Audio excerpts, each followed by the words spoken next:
Welcome to Talking Business, a podcast in Melbourne, Australia. The podcast is available on the Acast site, my own website, the Apple Podcast Store, or wherever you go to get your podcasts. Or you can get it at the Business Acumen website at www.businessacumen.biz. For the most exclusive access to leading economists and business leaders from around the world, subscribe to Talking Business on the Apple Podcast Store or on my website, leongettler.com. I am Leon Gettler. My job is to review and monitor the week's news in business, finance and economics. I bring it all to you every week. This is episode number 32 in our series for 2022, and today's date is Friday, September the 9th. First, I'll be talking to Peter Dassos, the General Manager of franklin.ai, and we'll be talking about the role that artificial intelligence plays in the health sector. And I'll be talking to CommSec Chief Economist Craig James about what's ahead in the market. But now let's talk to Peter Dassos. Peter, what role does artificial intelligence solution play in the health sector? My personal perspective is it actually is going to play an increasingly large one. I'm pretty excited about the opportunities ahead of us. And when I think of AI in the health sector, I think of it providing peace of mind with every sort of single diagnosis. I'm considering it as a peer review on every single patient case. And so you don't have to look far to see that healthcare systems globally are under increasing pressure and need support. And I think intelligent software solutions, AI-driven software solutions, are part of the key to transforming not only access to healthcare, but the quality of healthcare across a range of specialties.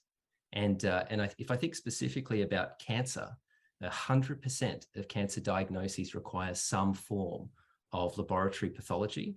And with cancer rates on the rise, increasing populations, there's never been a more critical time to focus on solutions or smart solutions that can support patients and clinicians. So basically what the AI solutions do is they trawl through all the treatments and solutions for the condition. Would that be right? Yeah, so one of the areas we're looking at specifically as a Harrison joint venture in franklin.ai is we're really focused on comprehensive AI. So rather than looking at a subset of findings for a given case, we're looking at a comprehensive or broad number of findings for a given case. And if I use pathology as an example, or histopathology is the study of tissue. So if there's a suspected cancer or malignancy, a patient may receive a biopsy. That biopsy will be sent to a lab and processed, sliced up and placed onto slides. And a doctor is going to analyze those slides and those tissue samples. Now, I think the real benefit of comprehensive AI is that it can analyze a tissue sample, not just for one or two or three abnormalities, but for a broad range of abnormalities. And that's one of the key differentiators we're looking at delivering with our AI solutions, is the ability to look broadly at a specimen or multiple specimens and share those insights with the doctor. Something that no ordinary doctor can do on their own. Well, I like to think that a number of doctors are doing this on a daily basis. And my perspective on this is it's almost like having a colleague, tapping them on the shoulder and asking them for a second opinion on every single case, rather than cases that may be of interest. So that benefit of almost 100% second opinion or 100% peer review on every analysis performed. You come from an engineering background, is that right? That's right, yeah. So studied engineering at University of New South Wales. And actually my final year thesis was focused on understanding distortion caused by cochlear implants in brain MRIs and how that could impact diagnosis. So that sort of started my journey into medtech and my interest in biomedical engineering, and then spent roughly a decade at ResMed launching cloud and software solutions to support patients as well as doctors. And very recently just transitioned into Harrison AI with the primary goal of helping to set up their next new venture, and that is Franklin AI. So what does it take in this modern age to build an AI product in the health sector from an engineering perspective? Yeah, I would say a coordination of a large number of independent puzzle pieces and layering on top of that a very large amount of data. So curated data is really what feeds complex and capable AI models. And so we're in the process of building a very large team with a number of diverse skill sets There's the AI component. So that's the model itself, an advanced algorithm capable of detecting differences in morphology. And morphology is really differences in shapes or patterns of cells across specimens. There's also the front end team. So that is, what is the doctor looking at when they're making a diagnosis? Is it intuitive? Is the software easy to understand? Does it seamlessly integrate with their workflows? There's a platform engineering team. They're essentially working on all the technology under the hood. How do we link the AI model to that front end that the doctor will work with on a daily basis? And there's a clinical team, and they're really focused on working with us on a daily basis. They'll review prototypes, provide feedback, and make sure we're progressing in the right direction to have a usable and meaningful product. And one of the key areas of focus, or one of the most valuable areas, is once we've actually developed that model and that software, is clinically validating it and proving that it is highly accurate and it's ready to go to market and it's ready for use with doctors and patients, and then publishing that evidence in peer-reviewed journals across the globe as part of our message that we're here, we're comprehensive, we're accurate, we're safe, and we're ready for use in daily clinical practice. So in short, I think it's careful planning and curation of a number of these puzzle pieces, putting them together at the end and wrapping it up into a product. That's quite interesting because it fits in with everything I know about AI, that for every new AI application that comes along, it seems to create so many other jobs that go with it. So it requires a whole team of people to work with it. Yeah, absolutely. So right now at Franklin, we've got a team of 30 plus specialists across those areas and I didn't even mention some of the additional ones, which is, regulatory affairs, quality assurance, and, a number of different engineering specialties and subspecialties, as well as AI teams. Right. And that team is actually projected to grow to 70 plus at Franklin in, I believe, by mid next year. That's our goal. So where is the health tech industry heading in terms of AI, and how is it shaping our future? I believe that this concept of augmenting doctors with AI insights is going to become the norm in modern medicine. And so when I say augmenting doctors, I mean a doctor working with AI. And so when we run a lot of our validation studies, we're not looking at how a doctor performs versus AI. We're looking at how a doctor performs with AI compared to a doctor without AI. So I think this concept or this paradigm of a second pair of eyes on every single case is going to apply not just to pathology, but to a number of areas across modern medicine. And so, we've talked about healthcare systems being under pressure globally. Even in Australia, the Royal College of Pathologists of Australasia are reporting on current and projected pathologist shortages. Yeah. So, some of these reports are indicating the need to double trainee intakes just to keep up with the projected service demand associated with the aging population. So, when I think of global healthcare shortages across medical specialties, and I think the ability to provide that second pair of eyes or an instant second opinion, I think of peace of mind for doctors and patients. And I think that it's absolutely going to become the norm as part of a doctor's daily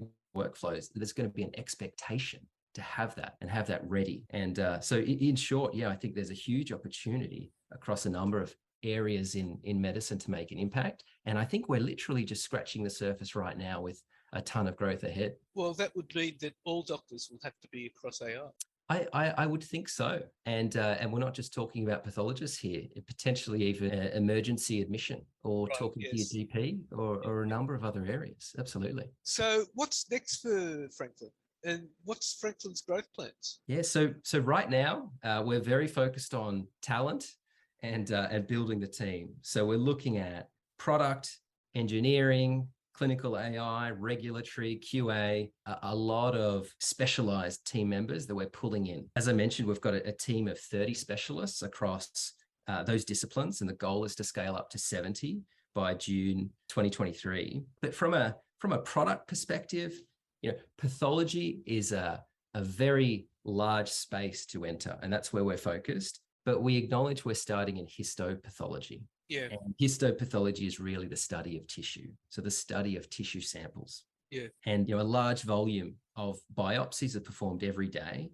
And we're working to support specialists every single step of the way as those volumes continue to increase. And so while we're focused on pathology, broadly speaking, we're starting in histopathology, and that's going to keep us pretty busy and the team pretty busy in the near term. So there's a lot of work cut out and a lot of growth to come.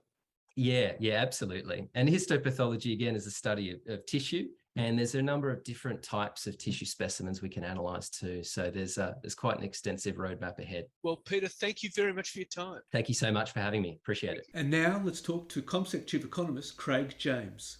Well, Craig, what's ahead in the market for the week starting the 12th? Well, I think probably the major focus is going to be on the job figures coming out on Thursday. That's always really the highlight of the month, just as it is in the United States.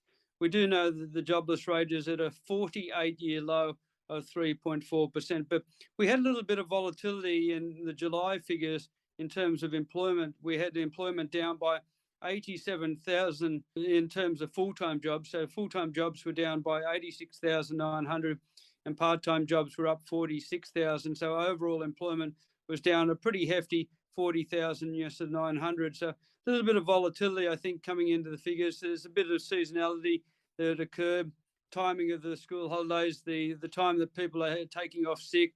That's basically all affecting the results at the moment. But we do know that the job market is tight, and we just want to see whether there's further evidence of that. Of course, that has significant implications in terms of wages and then in terms of prices. So probably the employment figures, that are the highlight coming out on Thursday. We start off the week, though, with the Commonwealth Bank household spending intentions that comes out on Tuesday. Tuesday is a big day. We've got consumer sentiment figures, both the weekly report and also the monthly report. So the weekly report's produced by ANZ Roy Morgan and the monthly report by Westpac and the Melbourne Institute. So consumer sentiment's happening on Tuesday. We've got the Bureau of Statistics with the value of dwellings. We've got overseas arrivals, both the July and the early August figures.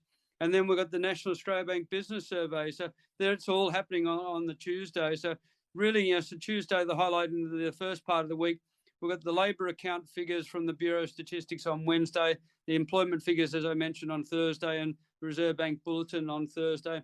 Probably also need to pay some attention to what we saw in terms of the NAB Business Survey in the preceding month of July. We had confidence at 6.9 points. That's still above the long-term average, and it's the highest levels in 3 months, but confidence, sort of not overly sort of buoyant, but business conditions actually sort of quite good. Reading of 20.3 was the reading for business conditions in the last National Australia Bank survey.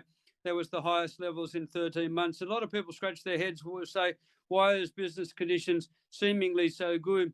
Well, I think the major reason is that companies are still getting the revenues coming through. So revenue is still rising quite nicely. But what we've seen in terms of expenses or costs, a lot of businesses are choosing to pass on the higher cost to consumers, and that's preserving their margins and preserving their profitability. And that's why I think, so why we're seeing business conditions rated as so good. Really, over the profit reporting season that we've just had, we saw a similar sort of outcome there when reports about the earnings companies basically passing on higher costs to consumers. And if you look at the profit reporting season, despite all manner of factors which were constraining growth for the economy and for companies are weathering the storm. They're doing sort of okay. So that NAB business survey will be interesting to watch out for Tuesday. But again, as I say, the highlight is probably the job figures coming out on Thursday. That NAB business survey, and for that matter, the consumer confidence figures are significant because the recent profit reporting season showed that while businesses are performing well, given the relatively difficult financial year, there seems to be some loss of momentum in profit growth. Yeah, so I think, so when you think about, so everything that's happened over the last 12 months, the fact that, sort of costs have been rising, the fact that we've got a tight job market as well, and that's pushing up, sort of wages, and it's one of the influences on companies as well. We've got the global inflation impulse, and particularly in terms of higher energy prices or oil prices. So that's happening at the same time. We've got the supply chain issues that's prevalent right the way across the globe as well. So when you think about all the pressures that companies are under, you would think that profits, sort of starting to be squeezed, or a little bit of momentum, as you said, is probably the better way to characterize it. A bit of momentum coming out of profitability. And really, we will have to wait and see when the supply chain difficulties come under control, that we get more people back at their workplaces, able to produce the goods that we need, supply and demand come back into to balance. Once that starts occurring, then central banks will be so less gung-ho about lifting interest rates. And if that's the situation, then we might see a little bit more of a settled business environment. Well, when the supply chain issues kick in, when the supply chain issues are fixed, you would expect to see inflation taper as well. Yes, inflation is very much the key focus at the moment. And as you mentioned, it is the supply chain difficulties that we're seeing, as well as tight job market. Certainly in Australia, that's very much the case, the tight job market. It's very much the case in the United States as well, a similar sort of unemployment rate that we have here in Australia. And I think one of the structural changes that we're seeing in terms of job markets across the globe is the aging of the baby boomers. So baby boomers moving out of the workforce into retirement. Not the other cohorts, Generation X, Generation Y, and the millennials, they're not filling the void as yet.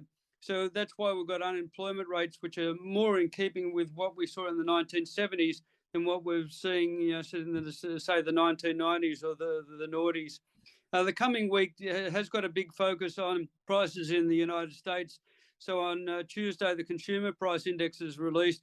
On Wednesday, producer prices. And then on Thursday, export and import prices. So there is a perception that we may be seeing a peaking in consumer price inflation, so that consumer price index. So that will be very much focused on Tuesday, whether those supply chain difficulties are ending and whether so the price increases are coming off a little bit. Certainly on the Monday in the coming week, we've got consumer inflation expectations in the United States, and they're at 5-month lows.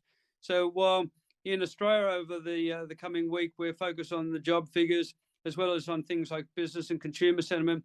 It's very much the focus on activity readings in the United States and also the inflation figures. And in terms of activity readings, talking about the retail sales figures coming out on Thursday and industrial production also coming out on Thursday. Big week in terms of Chinese economic data as well. We do have to wait till Friday, though, but the Chinese data dump, retail sales, production, investment, unemployment, the house price index, all coming out on Friday. So it is a very big week in terms of economic data. And hopefully by the end of the week, we'll have a little bit more information about where we are at the moment and where we're going, particularly in terms of inflationary pressures around the globe. And when we think about around the globe, certainly we are thinking very much about the United States. Now, in terms of the jobs figures, I mean, last time they were down at 3.4%. Where do you expect them to be this time? Well, I think what we are going to see is a stabilisation of the job market around about 3.4, 3.5%. There's an outside risk, and in fact, some other economists around town are talking about unemployment rates below 3%. The Reserve Bank saying that we could see rates down around about 3% as well. But we have got at the same time interest rates going up, and things are starting to slow down a little bit. So we think that jobless rate probably holds somewhere around about that 3.5%, maybe a couple of points sort of lower than that. But we are very much close to the fabled area of full employment. Right. So if it falls down to about 3.3, 3.2, that's about as far down as it'll go. Is that what you're saying? Well, yes, I suppose if it gets down to those sorts of levels, then we may have to recalibrate in terms of the situation. But we do know that wages are already starting to rise. The advertised salaries index that we've just had out from SEEK is a really good measure. It's one of the more forward-looking sort of measures in terms of wages. We do know that wages are rising probably closer to 4% annual rate at present. And if the job market continues to tighten, that'll put more upward pressure on wages and therefore in terms of prices. So we believe that we're pretty much close to as low as they're likely to go in terms of that jobless rate. But we can never say never in this sort of environment that we're in. And indeed, the figures with the wages, the last wages price index figures showed wages were still way behind, but do you expect that to change? Yeah. Well, gradually over time, I think that will be the case. when we think of the wage price index or the wage cost index, that's measuring things like public sector, sort of wages. It's measuring things like, sort of banks, like, sort of the Commonwealth Bank, which, sort of you may only have wage setting for the cohort of employees done, sort of once a year.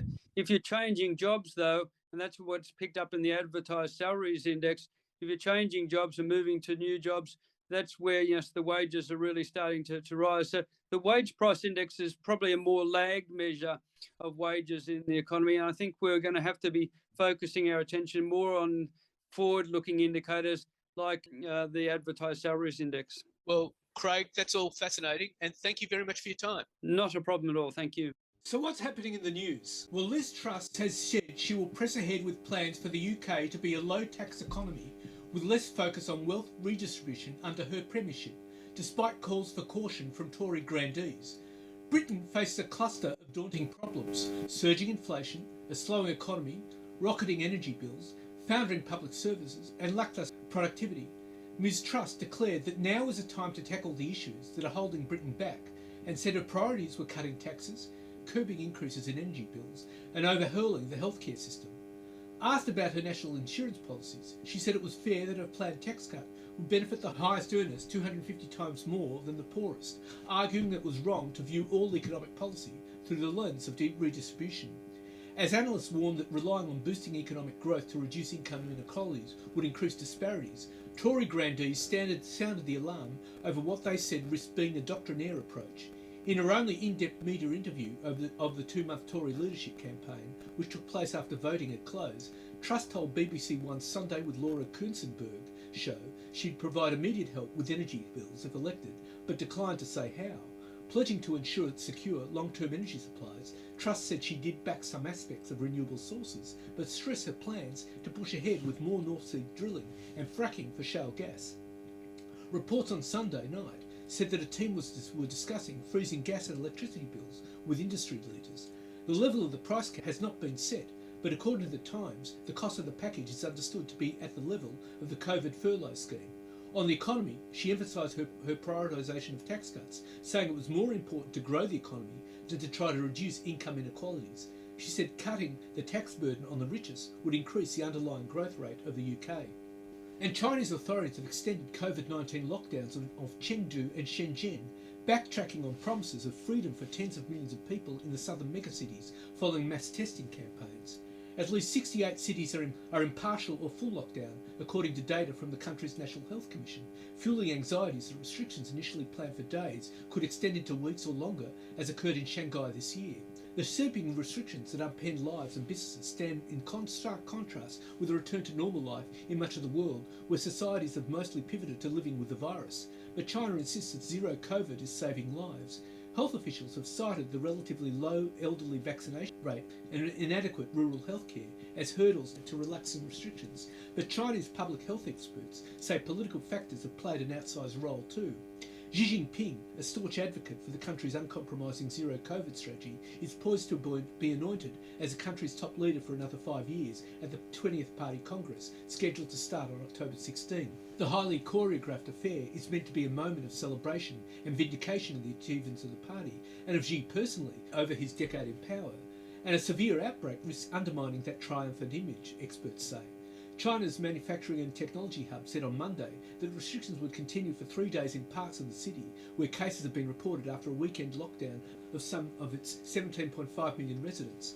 On Sunday, the city reported 71 new coronavirus cases. The city's COVID situation is severe and complex. The number of new infections remains relatively high and community transmission risks still exist, warned Lin Hengzhen, a local official. Chengdu, a city of 21 million and the capital of Sichuan province, announced a 4-day lockdown last week, but authorities reported 140 cases on Sunday and said the restrictions would persist until at least Wednesday. The measures sparked panic buying across the city, with videos spreading online of people piling up their cars with pork and vegetables. Reflecting the sweeping impact of President Xi Jinping's zero COVID authorities have urged citizens to stay home for the upcoming Mid-Autumn Festival. The decision has dealt a blow to hundreds of millions of workers who often make a rare trip to their hometowns for family gatherings for the annual event, which starts on Saturday. The latest restrictions also added to pressure on the world's second biggest economy, which has been grappling with the liquidity crisis in the property sector. The economy expanded 0.4% year on year in the 3 months to the end of June, below the 1.2% forecast by economists. Uncertainty over China's growth prospects and concerns about project incompletion will largely drive weak home buyer demand over the next 6 to 12 months. COVID-19 disruptions to business activity and sales execution will also dampen consumer sentiment, said Daniel Zhu, an analyst at Moody's, the ratings agency. And at their September board meeting, the RBA once again decided to hike rates by 50 basis points, increasing the cash rate to 2.35%. It marks the 5th consecutive rate rise this year and returns the cash rate to its highest level since December 2014, and is poised to increase further as the central bank seeks to tame soaring inflation, which is tipped to hit 7.8% by the end of the year. And gross domestic product rose 0.9% in the June quarter, following a revised 0.7% in March. Data from the Australian Bureau of Statistics show. On an annual basis, GDP added 3.6%, following a 3.3% gain in the previous year. The figures were broadly in line with economists' expectations, with the median forecaster penciling in quarterly growth of 1%. And Australia has recorded its 13th consecutive current account surplus after booming coal prices drove a record $43 billion trade surplus. Australia's current account surplus jumped from $2.8 billion to $18.3 billion in June, on the back of a $16 billion boost on the trade surplus, which now stands at $43.1 billion. The value of the country's exports increased by 14.7% in June, while the value of imports increased by just 4.6%, according to data released by the Australian Bureau of Statistics on Tuesday. The driver of the record trade surplus was a 15.6% increase in resources exports. Coal exports increased by 40.4%, while other mineral fuel exports increased by 20.2% in June. Australian Bureau of Statistics acting head of international statistics, Grace Kim, said annual exports of coal exceeded $100 billion for the first time. Coal prices have soared since Russia's invasion of Ukraine as the world seeks alternative sources of energy. Benchmark Newcastle coal futures are trading at US $460 a tonne, more than doubling since the start of the year. And super funds are wary of the risk of investing in social and affordable housing and say the return is limited.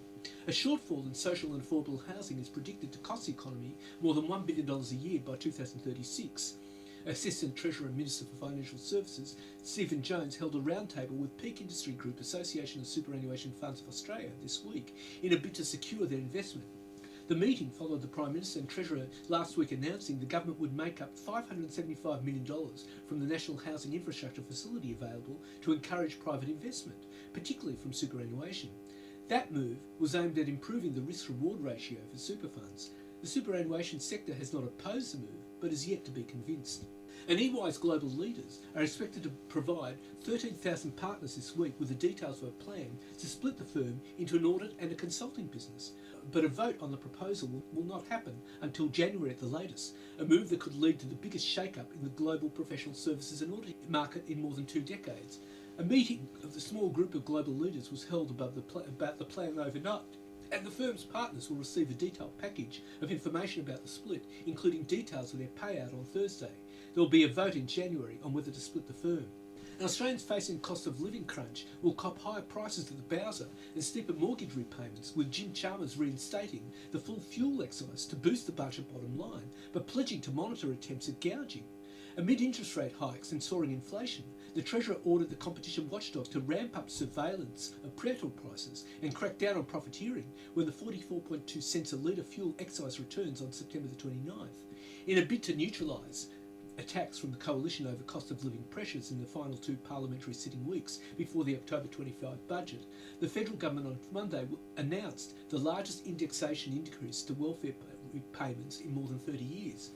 Social Security payment increases for more than 4.7 million Australians, including dole recipients, pensioners and single parents, follows pressure from the Greens and community groups to lift the job seeker rate.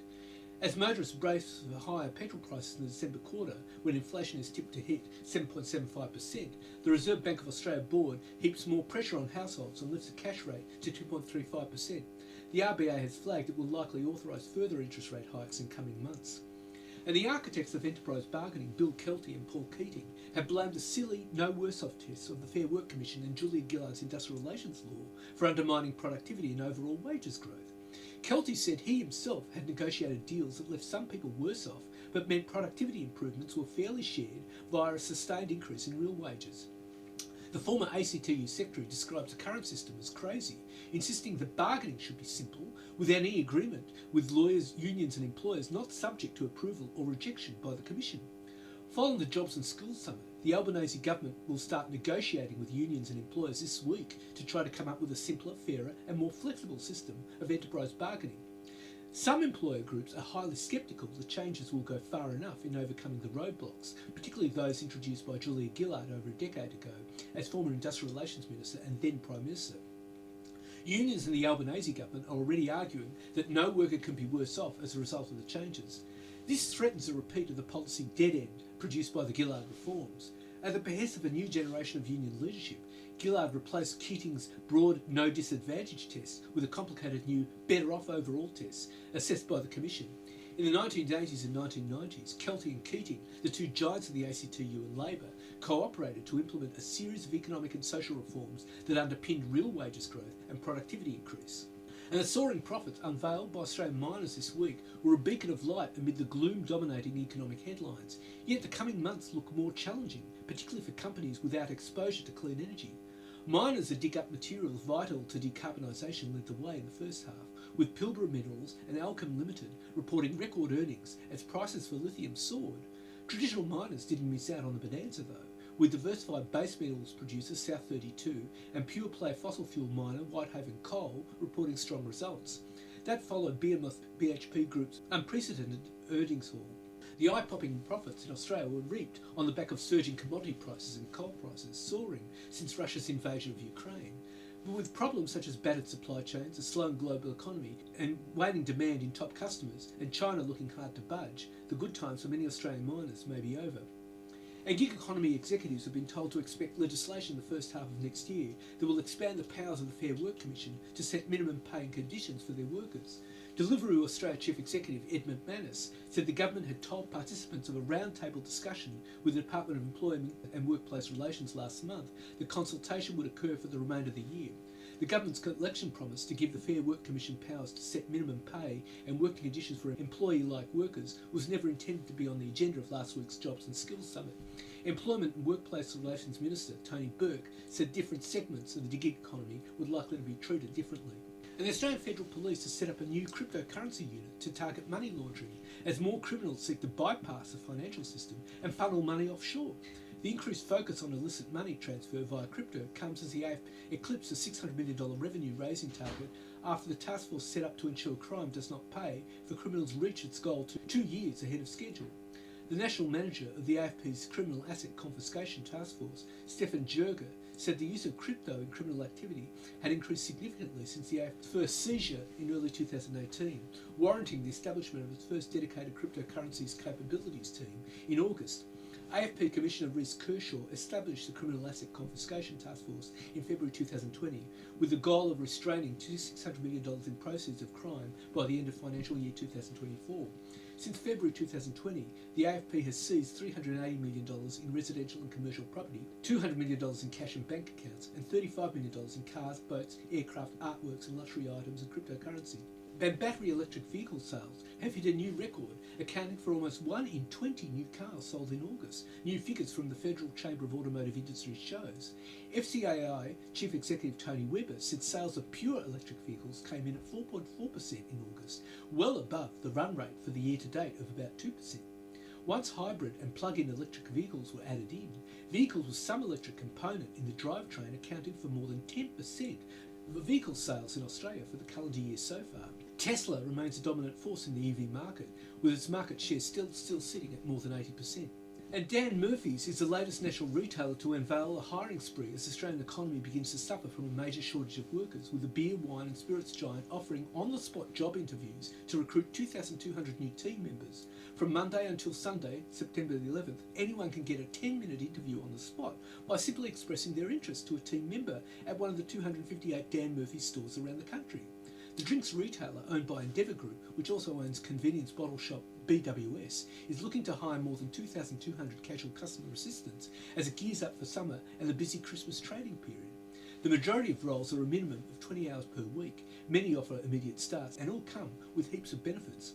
Dan Murphy's hiring spree comes as Australian companies, from major national corporates to small corner stores like cafes, restaurants and hairdressers are desperately short of staff.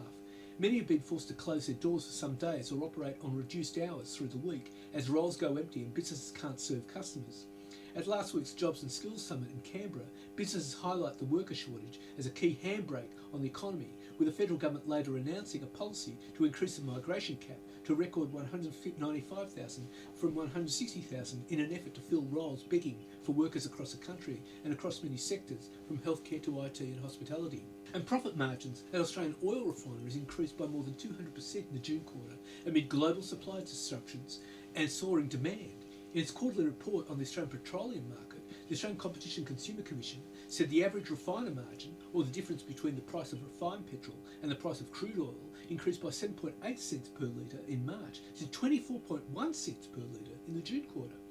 The competition regulator said strong global demand for refined products, tightening supply because of refinery closures, Russian sanctions and reduced exports of refined products from China all contributed to fatter profit margins.